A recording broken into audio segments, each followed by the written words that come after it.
Every throw has a line. Every flight has its own decision. From the pull through to the release, perfection lives in the details, sometimes too fine to tell when you're playing. One course, one disc. The quest for 1,000 starts now. Hello everyone, I'm Raivis Markons-Craig, and this was my first time being filmed for an MP40 round, fully recorded for analysis, as well as a little bit of voiceover and playback here that you see here for the Charlotte Masters Championship. This was the first round, and huge shout out to Dylan Spangenberg for being able to film this, also known as Iceberg TV. Make sure to check him out on YouTube. We got a bunch of collabs with him, and this is hole one. Almost a 500-foot shot, bending to the left. It's a dog leg. It's all about placement and setup. As you can see from the tee, that I got a really nice pull from the tee shot, and I'm about exactly where you want to be for this upshot. Going into this round, I know that -4, -5 should be about 1,000 rated round. So starting off slow isn't the worst thing, especially on this hole. You can see I was joined by a few other awesome competitors during this round. I have a few extra clips of those people too. Hopefully you guys enjoy that. It's not just all about me. Obviously this round is about the flow of and the nature of what's going on with your competitors as well. So this is one of my toughest putts to start the day. Real nervy, depth putt downhill, water's edge. Not an easy putt. I'm actually very surprised I made that. You can see I was very relieved. This is going to be my hole too, but this is hole 4 on the course. Big turnover. And I'm just trying to get a birdie look. This is actually exactly where I want to be for this hole. My competitors actually were pretty much all parred, so I had the pressure on me to kind of run it, which I don't love, but didn't want to be a wuss.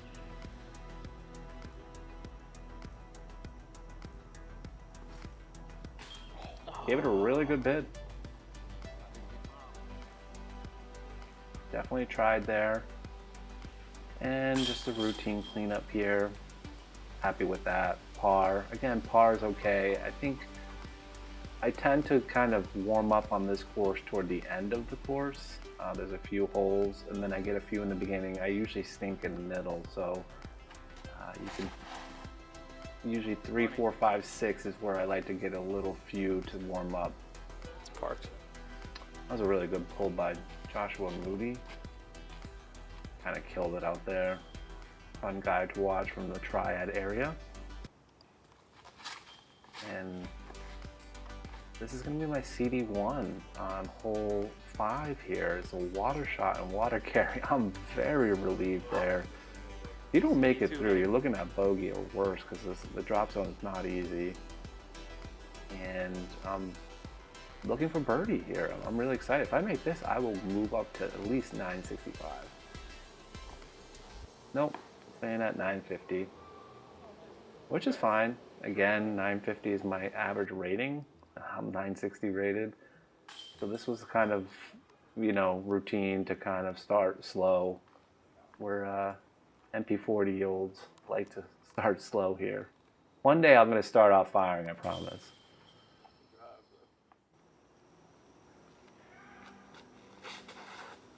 Moving on to hole 6. This is about 300 feet. Very dead straight tunnel shot. Kind of find something like this at Scrapyard, but we're at Eastway. I really like this hole. This one, you can throw it mid-range. You can throw a putter pretty hard as well if you have that power. I'm going with my Origin. I'm really just looking for a birdie. This is kind of a must-get for me and most players. It's not a bonus, because it's so straightforward. There's not a lot of trouble as long as you hit, dead straight.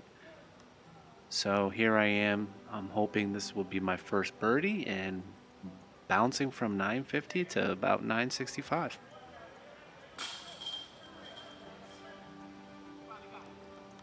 There it is, folks. The first official birdie for the Charlotte Masters Championship.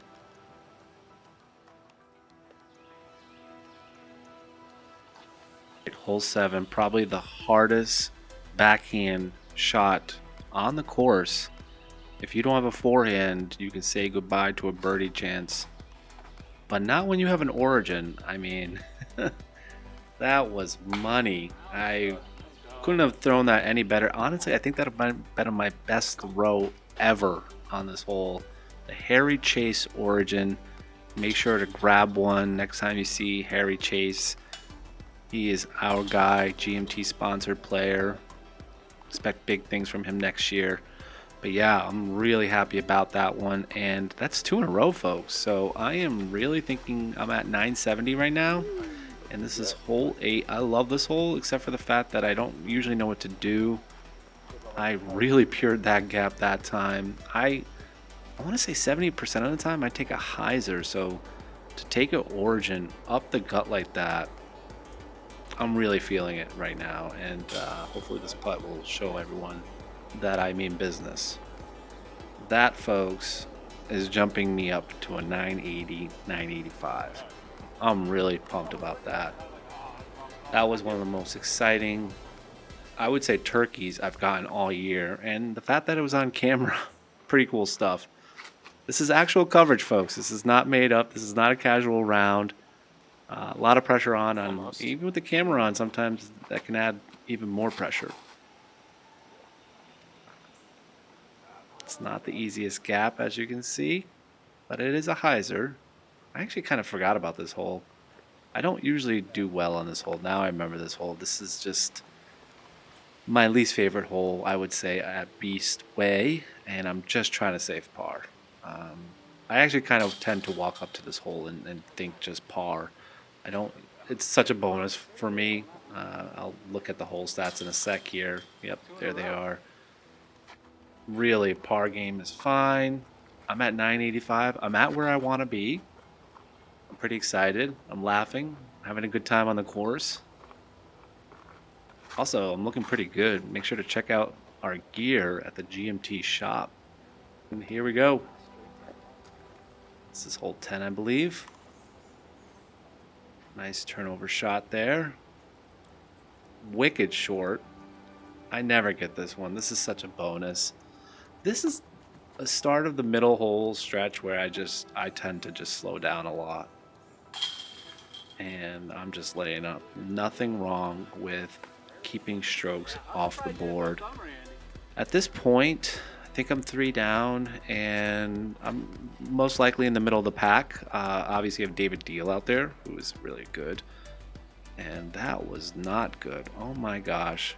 I once again fail to get off the tee on hole 11 here. I don't know what it is with this hole, but I'd rather shoot from the long tee rather than the short tee. I just suck at this tee. I'm not the only one.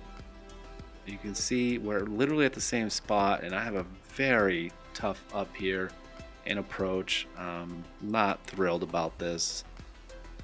I think I had a hyzer look, but I just kind of was taking a more risky play up the gut here. As long as I got up there to 60 feet, I thought I could make a putt. Again, my putt was feeling pretty good here.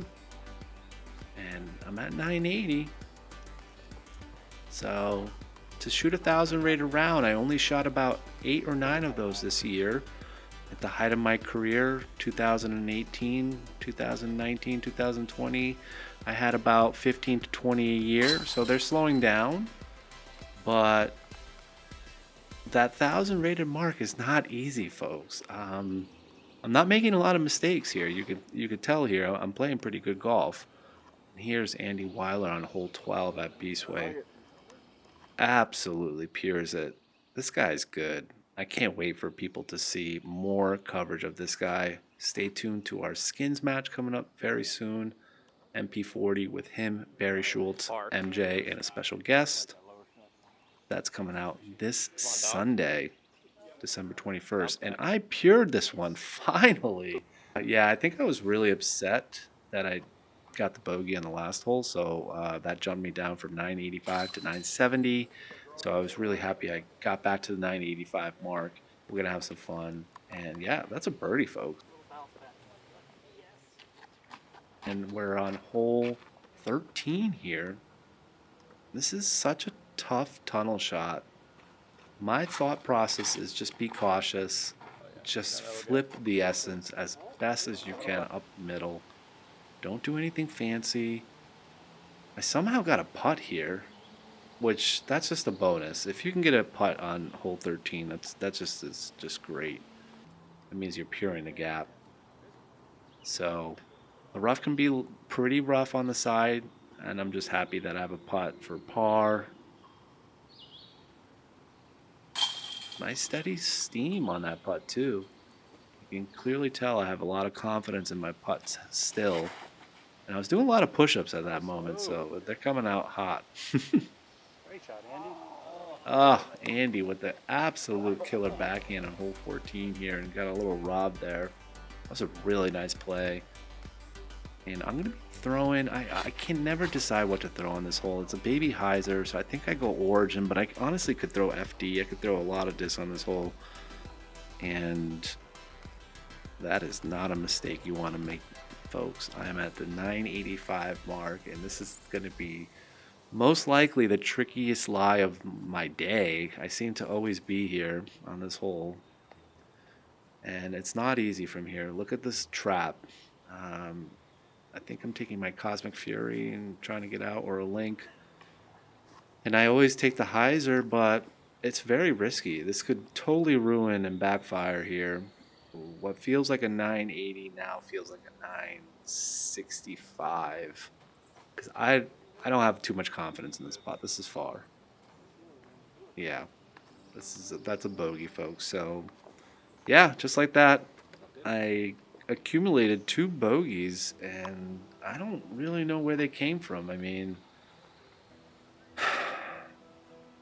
yeah, it's just kind of upsetting.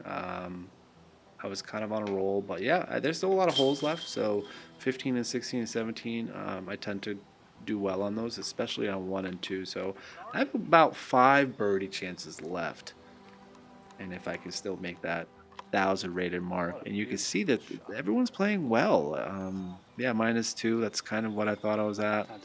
And again, probably 965. So I really need at least 3 or 4 more birdies to get to 1,000 rated round. And here we go. Hole 15, toughest hole on the course. I already said it for hole 7, but this actually is tougher. This is the toughest line that you'll ever find on a course for a backhand and even a forehand. It's just so tricky to get down there all the way. I think we played from the shorts, which we never do, and somehow I got really sneaky and I got through. It's just an absolute shocker for me. I was never expecting that. That is a bonus, and that totally makes up for the bogey on hole 14. So I'm back at 975 mark, and I'm about to pull my DD2 here. And this is just a baby hyzer. I love this hole. Not too much trouble other than the OB on the right, so you just kind of have to pure the gap, and you're there. Just like that. That looks absolutely perfect. I threw a DD3. Perfect angle, perfect speed, and I got a little climb up the hill. I'm happy about that. Yep, that's my disc. Absolutely parked. So now things are getting interesting because I think I jumped from what I'm feeling like is a 975 to a 985 round because I'm back to that 3 down mark. And I still have a few birdie opportunities left. This is just fun. To shoot Totally fine. anything like what people are averaging in the Pro Tour, which is 10-20, I don't even think I would have it because you would have to shoot like 8 or 9 down, which is just so impossible. You'd have to be so on fire. I'm obviously not making a lot of mistakes. And this is hole 17. This is a par 4.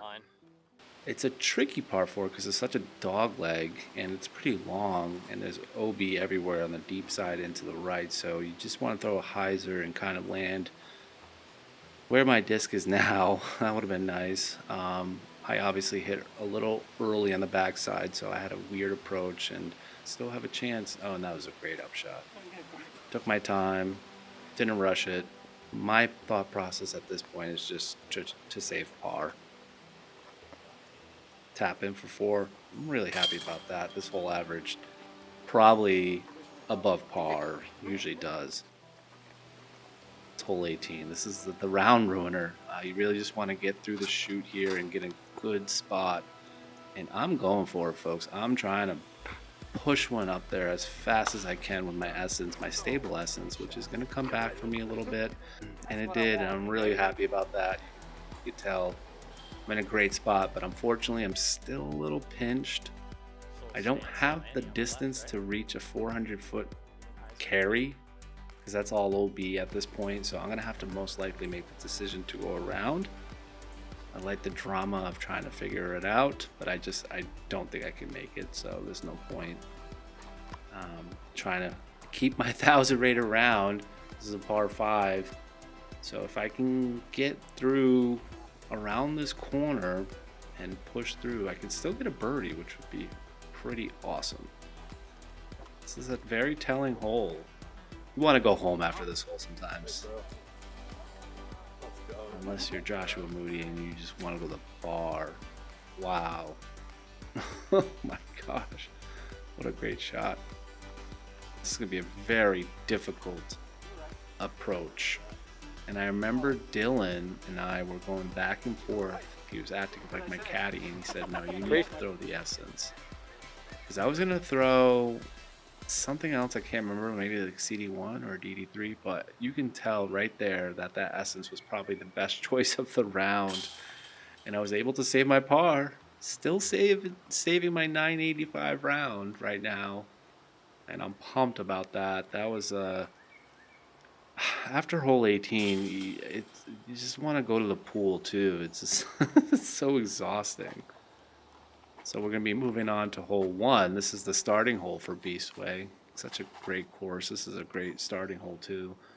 Very straight shot. If you have a forehand, it makes it so simple. Bummer. Look at that low skip. That is insane.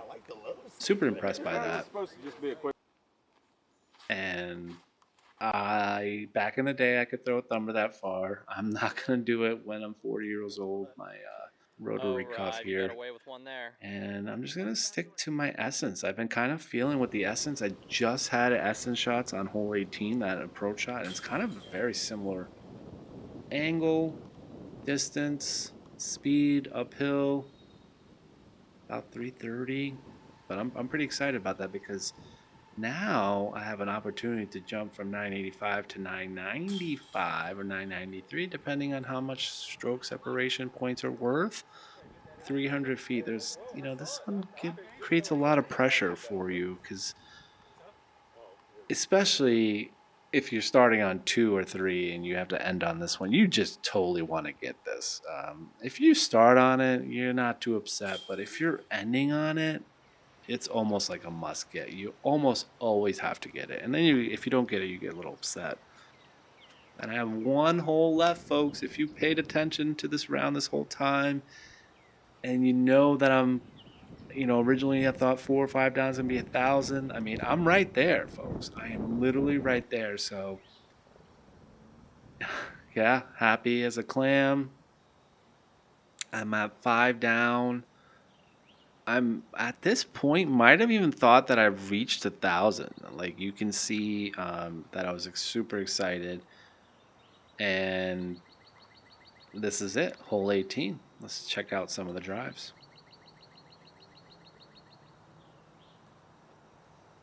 That was probably one of my better pulls on this hole. I know it's only about 460 feet. It's a par 4, but I have a simple upshot, 90 feet. Really doable here with my link. Actually, I think that was my rainmaker. Right under the basket, probably 20 feet, but no guarantee with the elevated basket. Sometimes people's hands clams up. Sometimes you get the jitters. Thanks for filming. You can very easily miss the final putt. So my thought is here, if I make this putt, then it's surely 1,000 rated round. I definitely did it for everyone here, did it for myself, and it's going to be added to my Masters rating system, which is an average of the highest 8 rounds of the year. So I definitely thought, oh, there's another 1,000 rated round for my average, which will bring me from a 275th Masters U.S. ranking to maybe 220th. It moves up pretty quickly. Wiler with the slam dunk there, that was pretty cool. But after all that, I actually was wrong, and the rating ended up being only 988, which is way below what I was thinking the whole time, and kind of felt unfair, which is just so realistic to what happens in tournaments and ratings and the system of ratings. And it's a valuable lesson. As a disc golfer, as a professional, you really can't count your chickens before they're hatched. And it's such as life. Sometimes you're expecting one thing, but something else happens and it doesn't go your way. It's actually pretty rough to consider how much work you put in and effort you put into that round. Obviously, rounds are supposed to be fun, but everyone has a competitive side. That's why we do it. So it was kind of disappointing to not hit that 1,000 rated mark, and a 6 down felt so good at Eastway. And I know Yuli's got the record at like 13 or 14 down, but just incredible to imagine that he would be able to get a lot of the other birdies that I wasn't able to get, even though I didn't miss much. I made 2 mistakes. Sure, I got a bogey, 2 bogeys. Feels like I did better than that, and in the end, I did have 8 birdies. Just 2 were taken away with the bogeys. So I really hope you guys enjoyed this little video and just sort of the moral of the story, which is just never go in and expect that you're going to shoot a specific rating, even though you might have thought that at the end of the round. Ratings are just so subjective and are different every round. And make sure to stay tuned and leave a comment on what you think about the rating system, or if anything like that's ever happened to you. Would love to hear it.